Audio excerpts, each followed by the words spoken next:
ఏలూరు జిల్లా ప్రకృతి వ్యవసాయ విభాగం డిపిఎం వెంకటేష్ గారి ఆదేశాల మేరకు మండవెల్ డివిజన్ అలీనగరం గ్రామంలో జగన్ వెంకట సుబ్బారావు గారు అనే రైతు పొలంలో ఈరోజు డ్రై ప్యాడీ విధానాన్ని డైరెక్ట్ సీడ్ విధానాన్ని చేస్తూ ఉన్నాము. దీనికి గల కారణాలు ఏంటంటే, మనం ఎప్పుడైతే వరి పంట పొలాల్లో ఎక్కువగా నీటిని పెట్టి ఎప్పుడు కూడా నీటిని నిల్వ ఉంచి వ్యవసాయం చేస్తూ ఉంటాము.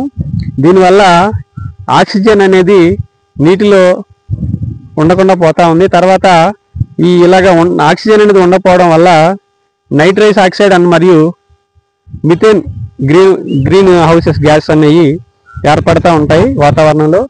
దీనివల్ల నష్టాలు ఏంటంటే, మనకి కార్బన్ డైఆక్సైడ్ కంటే కూడా మిథేన్ అండ్ నైట్రస్ ఆక్సైడ్ 25 రెట్లు వాతావరణంలో వేడిని పెంచడానికి దోహదపడుతూ ఉన్నాయి.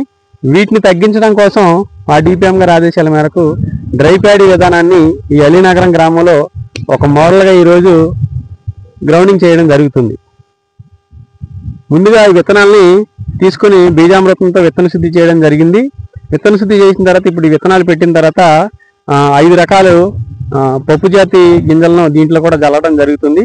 తర్వాత మనకి ఇవి 25 డేస్ వచ్చిన తర్వాత ఈ నవధాన్యాలు ఏదైతే జల్లుతున్నామో వాటిని మేము ఈ వేడర్తోటి వాటిని నేలలో కలిపేయడం జరుగుతుంది. తర్వాత మనకి ఆరోగ్యకరమైన